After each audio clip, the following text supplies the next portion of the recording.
Hi, welcome to episode 5 of New to Hill Country. I'm your host, Michael Hines. I moved to Hill Country back in October of 2019, and this podcast is really my process of getting to know the area and getting to know the people within it. And if you're new to the area or you've been here for a long time, I hope you can learn a little something too.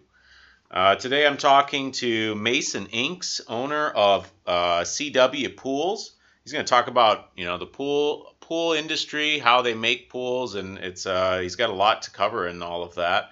I am just some background on the podcast. If you're new to it, I am the owner and head coach at SBG Texas. SBG Texas teaches martial arts, yoga, and meditation to kids and adults. If you want to know more about that, you can check us out at www.sbgtexas.com.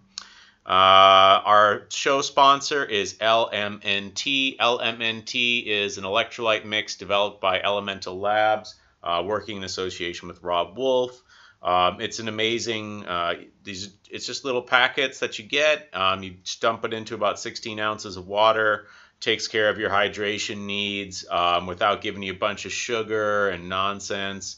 I used to drink, tons of water before I started consuming LMNT every day, and I just feel so much better hydrated all the time.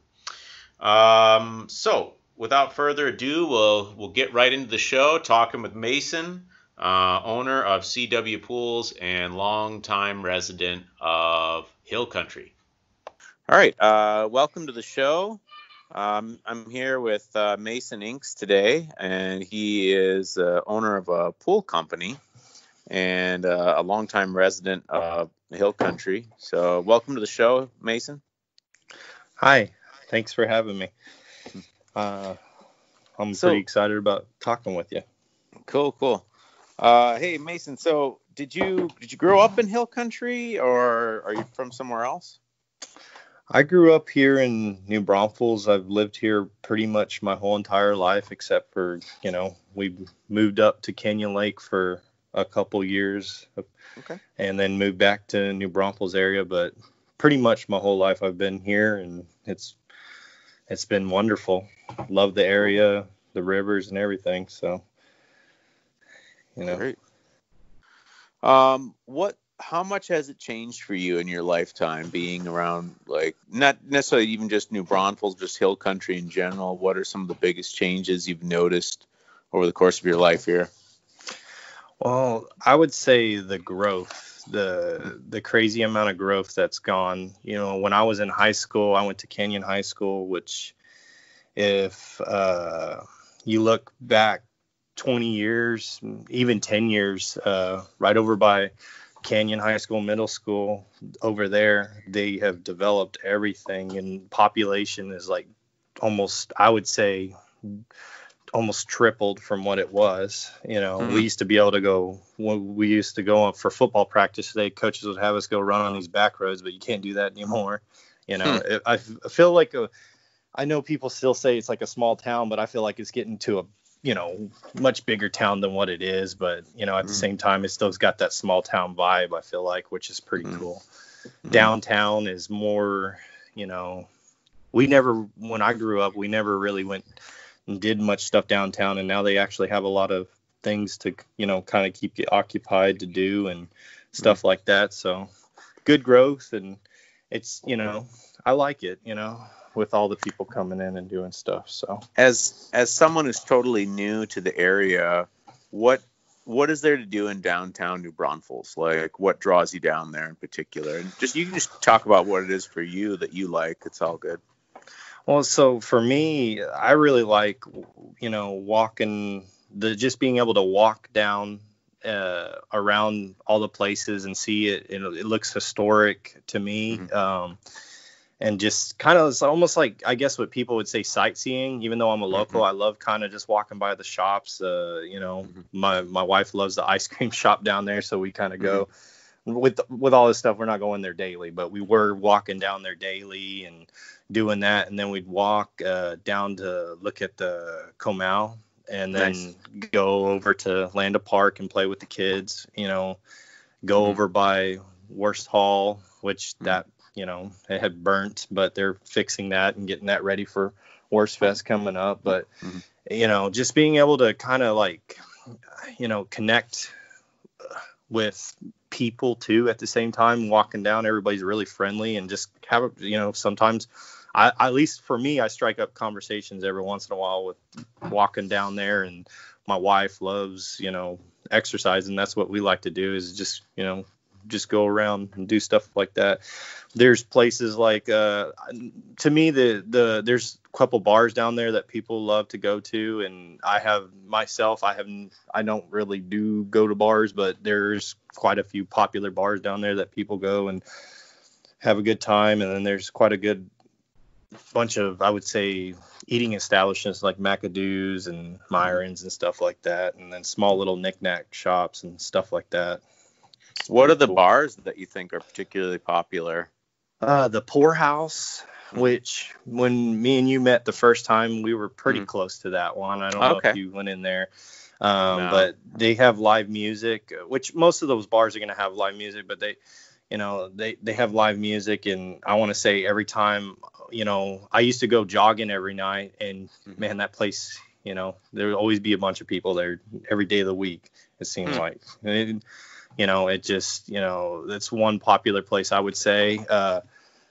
There's one that's been there for a long time that I've known since I was, I think I went to it back when I was in my early 20s, is Scores. And there's also the Oyster Bar, which they right next to them is a good pizza joint, but local. I just like the concept of the local people owning it. Sure.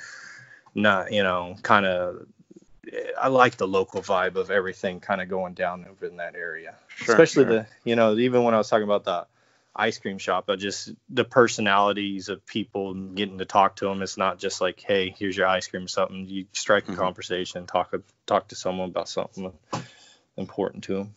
That's cool. Which ice cream shop is it that you like? It's the Scoop Street. They make custom. When I say I like it, my wife loves it, so I like it because she loves it. So I would say to me, but if she loves it, I'm gonna love it. So sure. It's they have custom flavor. It's like Italian, and it's gelato. It's like Italian ice cream. So it's and her favorite is tart, and they have tart, which I guess that to me it tastes like kind of like cereal or something along those lines. And that's one thing that she must have, even with all this stuff going down. I went in there, I'm like, I need a gallon of this stuff, man. I need you to help me out. So getting that stuff, and then we'll go down to Sweet Tarts over in that area and get cookies and baked goods and stuff like that. And there's also Neglin's over there that we'll go get bread for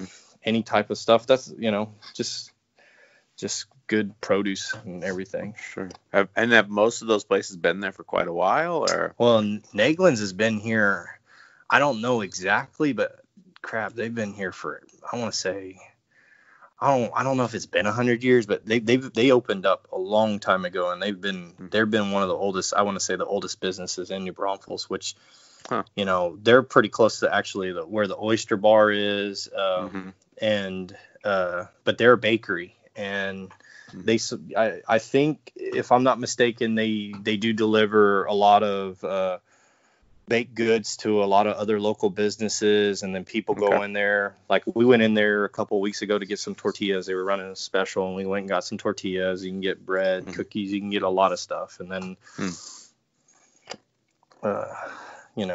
different things like that. So it's pretty cool to see that there's businesses that are still around doing that good and being that old. Sure. It doesn't seem, as time goes on, as there's that many businesses that are like that anymore. Sure. Oh yeah, everything kind of gets it gets harder to compete with franchises and things like that. Yeah, and there's some people with a really strong some people have a really strong predilection towards the franchise. Like, they kind of like the idea of having the exact same thing that exists in like Washington State, for example, could be in, Texas or something. I think that's the I guess the marketing strategy of the franchise going back to the 60s is that consistency in result. But and I respect that, but I don't know. I'm a bigger fan of local stuff myself, so I tend to always be trying to find things as local as I can get them. And so yeah, I'm always looking for. I always want to eat at the local place, drink at the local place. I think there's a strong argument to be made that. Gosh, and I don't know who it was. I was reading this sociology text, and they're talking about how people sometimes believe that through franchising that they get access to a greater variety of things, but actually local diversity gets destroyed typically in that process, and so the total variety that people experience goes down when you actually start calculating everything, which is yeah, I don't know. It was a kind of a culinary study, and they were showing that like local variations in dishes goes down dramatically with franchises because people get accustomed to one particular taste for a particular item. I don't know. Well, and it is exactly, I could see that being right. Is like, if I want Italian, I love Olive Garden, and if we go to like a local, I grew up eating something like that, and you go to a local Italian restaurant, and I'm like, my wife's like, hey, that's what it should taste like. I'm like, but it doesn't taste like the chicken parmesan from that one. Right. I'm like, oh man, but it's just no, I could totally see what you mean on that. I mean, this is a bit of a tangent, but do you eat much? You ever eat much Indian food? Are you into Indian food at all, or? I don't know if I can't, I don't think I have, which is crazy to be honest. I don't even know if there's one in New Braunfels. If there is, it's like Seven Monk or something like that. I haven't tried it yet, but the thing about Indian food that can throw people off is like India is still still a truly diverse region, and so most dishes, like, it really depends on the cook. So there are a number of dishes that are pretty standard to like an Indian menu, but how they'll actually taste restaurant to restaurant and cook to cook will really just vary dramatically. Like the concept and the ingredients will be roughly the same, but everybody's kind of like, there'll be something like palak paneer, and it's like everyone's got their own sort of recipe for that. And if you go across India, you'd probably eat like 1,000 different types of palak paneer or something, like, and I think that's pretty cool. Yeah, it's kind of cool. Like, and generally speaking, everybody believes that their version is the correct version. So everybody else is kind of, yeah, it makes sense, right? So I don't know. I've always liked that, and I think it's kind of a neat perspective on cooking and stuff. I think sometimes gets a little lost in consumerism and commercial development as kind of getting too close to one taste for everything. So exactly, and that's the same going for New Braunfels in general. Of as the movers and shakers keep moving around here, I just you just watch things grow, and you're just hoping that it doesn't lose that touch that we get where it's invaded, and what New Braunfels gets lost at the same time. And I'm hoping that's not the case. And it looked to me, I don't have that vibe from it. I want it to be, the way I feel like it is, people want to help each other, that are in neighbor to neighbor concepts, and want to keep it that way. Sure. So. Well, I think a lot of what you're saying right there may be what's really drawing people into the area and why there's so much growth, is I think there are a lot of people that are looking for that, because I feel like you can get the standard kind of, that kind of standard other American experience in a lot of other places, whereas New Braunfels is still offering that kind of local feel, which is really cool. How did you guys take to Canyon Lake? You said you moved up there for a little while. It's also a part of hill country, so talk me through that a little. Yeah, Canyon Lake, it was a pretty cool experience living up there. We lived up there. Well, my dad had moved up there, and when I first started my business, I decided to move back. Me and my wife decided to move back in with him to kind of help me kind of get started with everything, kind of Sure. like a little netting to kind of fall Sure. back if there was an issue. Sure. And when we moved out there, we lived there for 2 years, and I want to say, it was the biggest difference in Canyon Lake, I would say, from New Braunfels is when I'm talking about walking downtown and getting to places and stuff like that, you ain't gonna really do that unless you're walking across 306. It is exactly like hill country that you're talking about. It's really not developed as much. A lot more trees. The beautiful thing about Canyon Lake is when we were out, we could go outside and sit and look at the stars at night. Light pollution, and that's cool to do. I had never really done anything like that, so just kind of be able to feel a little bit more with nature, I would say. There's places out here in New Braunfels that you got people that have acreage and do that, but it's a little bit more developed now, and you ain't gonna have that. So, and then being on the lake, we going out there to be able to go jet skiing and boating and stuff like that, and go swimming. It's a beautiful place. There's not too many places out there. A lot of the food establishments change over the years. There's not, I would say, like, a lot of people that we noticed that we knew either were selling or moving, and a lot of people from Houston were moving in out over there and buying places and stuff like that. But we didn't really want to permanently live out in that area. We wanted to kind of move back into town, just because we just didn't like it's a community, but it's not as close knit a community to me as it was in New Braunfels.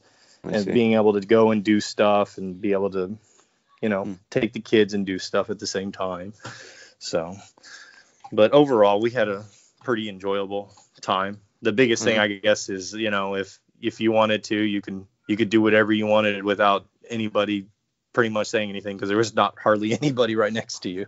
So that's the biggest thing. I guess if you want more freedoms of not wanting to piss your neighbor off if you were doing something outside, like we do welding and cutting, and stuff like that, and on top of everything, and people, you can't do that around here unless you have like a shop. Sure. So learning difference on that. So well, let's actually talk a little bit about your business now. So you when did you get started, and what were you doing before you decided to open a business? That interests me a lot as well. Well, growing up, my dad, he did water towers, and every summer I would go to work with him since I was like 5 years old and do stuff like welding. He taught me bunches of stuff to do all that. And I always thought I was going to be a water tower guy. Like everybody else wanted to, like, I want to go to college, I want to do that. I was like, I want to do what my dad does.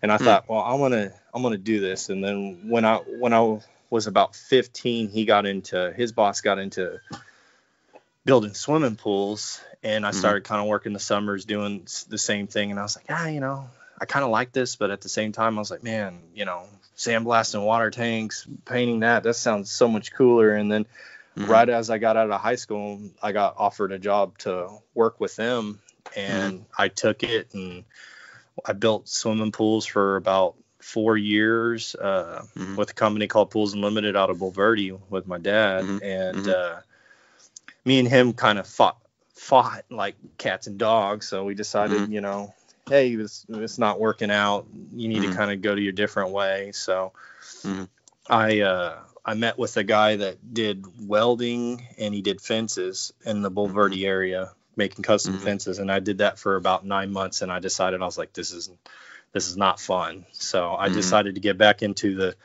the swimming pool area, and I moved to a company in New Braunfels called All Seasons Pools, and I serviced swimming pools, repaired them. They did not build, but we did remodeling and stuff like that. And I kind of helped get that company to a point where we could do repairs that they weren't used to doing. They were used to kind of just replacing pumps and filters. And when we started, me and I call him my brother now, but a guy I met there working named Trey. We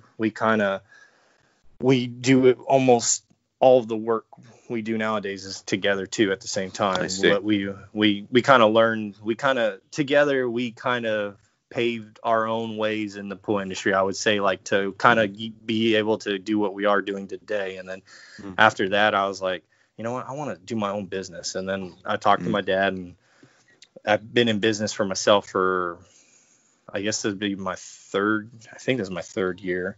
Maybe it might be my fourth year actually. But now we're building, remodeling, servicing, anything on a swimming pool, a gunite swimming pool, we can take care of for somebody, whether it be adding a new light to a skimmer or building a brand new project. And then on top of that, being able to really specialize in fixing other pool builders' mistakes, I would say, because there's a lot of pool builders out there, but there's not a lot of people that know how to fix them and fix them right. And the reason being is it takes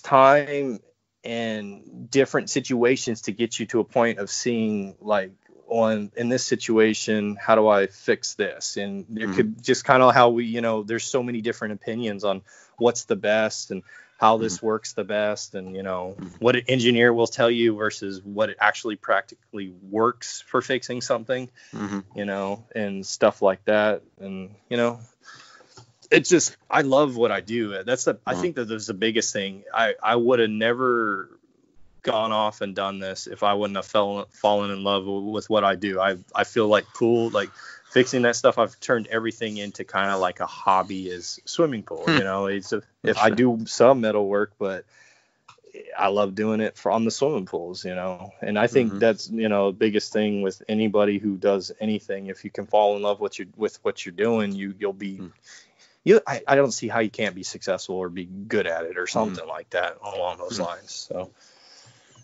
well, like when I want to roll back to a couple things you said. Well, first of all, what's the name of your business? It's Clearwater Pools. Clearwater Pools. Okay. And where would I need to go to check your business out? Actually, I only do Instagram, and I do word of mouth. So it's my CW Pools on Instagram. And then I do not have a website yet. And I don't know why. One day I will do it. I keep on saying I'm going to use Squarespace with the Joe Rogan code on it, but one day, but not yet. So it's not as bad as you might think. And actually, just between us, I could hook you up with a guy that would probably do it very, very cheap. And he's very good. He's the person that did my website and stuff. Good friend of mine. So he just does very good work. He used to be making websites full time, and now he does other things. He runs a company, but usually if I ask him, I can guess what your needs would be, and he'll be like, oh, I could do that in an hour. So he'll just basically like the way I would think of it is, some people use it to advertise to get more business, and it's like the way I've built my brand and the way I've always done it is, I guess I have my brother working for me and a couple other guys that help on other jobs, and we just actually hired someone yesterday, and they started today, and they're going to kind of learn to do some of that stuff. So we're growing because it's just, but at the same time, it's I don't want to get too big too quick, where you lose quality over quantity, on that stuff. So either way. No, I understand that. Yeah, it's tricky. Yeah, you want to make sure you have the personnel doing things the way you want them doing it and everything. I completely understand. When you were talking earlier about a lot of times fixing other pool builders like mistakes, could you give me like an example of that without going like completely over my head, since I'm not a pool owner and I don't know much about pool construction. I like swimming in pools, but what would be something that's typical? And the reason I say that somebody listening might have a pool and they might have this problem. I don't know. So what would be what's the most common thing you see that's like, oh yeah, that should be fixed, and kind of what will that mean if we fix it, sort of? Well, yeah. Basically, a lot of times what happens during the building phases is, most builders, I want to say even the biggest builders, don't have everything in house. You're going to have subs. So what happens is people are not watching over during certain processes of the project that, might be small right then and there, but it's very critical going forward. So one example being, if someone's, we'll just go to say skimmers, setting a skimmer in. What is a skimmer? A skimmer is going to be where all the leaves are going to get trapped off the top of the surface. Okay. Usually you see this like a lid on the deck, and you empty a basket. Exactly. So, so when they're setting the skimmers, a lot of times these builders don't put rebar in the structure around a skimmer. So over time, when they're shooting what we call gunite during the whole process, they'll shoot that gunite, and then it could be either due to no structural steel in it, or when they're shooting gunite, they take the excess that what we call rebound sprayed off, and then they'll just kind of shovel it and they'll throw it in the skimmer boxes. So some pool builders don't want to, they want to save some money, and that. What the problem with doing we'll just talk about rebound. Some of that rebound, taking it and throwing it in there, we're going to have either a cold joint or just bad stuff when it comes to that, because that material, when it's sprayed on with gunite like that, some of that stuff that's fallen off like that, it's lost. It's become harder. It's not going to compact as well. It's just inferior to when it is actually being shot in there. It should be thrown out. And so they'll pack them in this, and then over the years, it might be in the first 3 years, the pool shifts a little bit, that whole skimmer kind of cracks, and then you get a big crack going, and you get a lot of water loss, or anything like that, and then you got to replace a skimmer. A skimmer replacement that me and Trey will do, anywhere from $2,500 to $3,500, which is freaking expensive when you can just fix it during the process for less than $100 worth of steel. I mean, you're talking about like $20 worth of steel, or just the human error. That's why I call human error. It's not that and then I don't think anyone does it on purpose. It's just when a project's being done, it's the supervision. That's why it's really important. Whoever you do hire, it does have someone that's gonna sit there and make sure everything's going the right way. I see. And I'm not knocking on any of subcontractors. I use subcontractors. Everybody does. You just got to make sure all your ducks are in a row before you do a job or anything like that. So sure. But another major one is kind of plumbing that some people will use. Some people use flex lines and flex hose. So you get hard PVC, Schedule 40 hard PVC, where and you've probably seen flexible hose PVC, where you can kind of move it around by hand and stuff like that. Well, people will put that on the suction lines, like on skimmers or main drains. Well, the problem is, over years, like 10 years, sometimes 5 years, depending on how well your chemicals are kept, that stuff sucks together because it's so malleable as it is. I see. At the same time, it'll collapse. It's good to use on spas. We'll use it because you got to make curves around a spa if you're putting spa jets in. But on suction lines, it's a no-no. But it's more expensive to use that stuff. But it's so much easier if me and you dug a trench instead of someone can just roll a hose out like that and kind of just run it all the way back to the equipment, versus me and you having to put 45s, 90s and make all these cutting joints, or heat it up with a torch, with a hardened PVC. So it's just people trying to save time, but over their time saved has cost their customer pain and suffering, I would say, to me, and that stuff. So, I mean, those are kind of like the two major ones that I see. And then you'll see every once in a while, it's just, just dumb things that were people putting, literally like putting, if you're building one and you got a tree that is right next to your swimming pool, like right on the beam. I'm like, you got to be careful with doing trees too close to your swimming pool, stuff like that, because roots will grow. I mean, roots will grow anywhere if you have any kind of leaks, but I just, I don't agree with having trees built right next to your structure. You can have it pretty darn close, but not right next to a swimming pool. because it just causes, those trees are stronger than that gunite will be after that water leak. And that's the crazy thing about Mother Nature. They will destroy anything man-made if you give them time. Sure. Huh. So interesting. Kind of, there's something you were saying there about like, you're looking for the shortcut. It's like sometimes the long way is the shortcut. That's kind of the funny side of things. No, yeah. And it's the biggest thing is, and if anyone's ever, say listening to this and they're thinking about building a swimming pool, when you're talking to them, the biggest thing to ask them is, what's their process of building? How do you start? If you are using subs, who's coming out and, are we having a supervisor come out check daily or only once during a major thing? And, usually you want someone coming. And, if I build one, I'm going to be out there daily doing something along the lines. I do all the plumbing for my builds and the electrical and setting the equipment.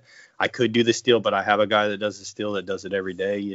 But I'm there when he's doing the steel because he'll have me questions like, if you're building a swimming pool and we have a 12-inch beam, we're going to set our steel at 9 inches. So we got 3 inches of coverage in the front, and then it's basically like I'll call it like a box beam of steel inside there. But some of those guys, other builders, want to put it, they want their walls thinner. They don't want it 12 inches. They want it 9 inches. So that guy might put his steel at 6 inches because he's so used to his other builder telling him to put it at 6 inches. And then you go to shoot your walls, and they say they put it at my depth, 9 inches. And then they go to shoot your walls, and you only have, you only have an inch of gunite in front. You're going to have a bunch of rust coming through your plaster because you got in that. I've seen that. It's crazy. It's just like that was such, if you would have told someone that one detail that, some of those cases, that it's almost like,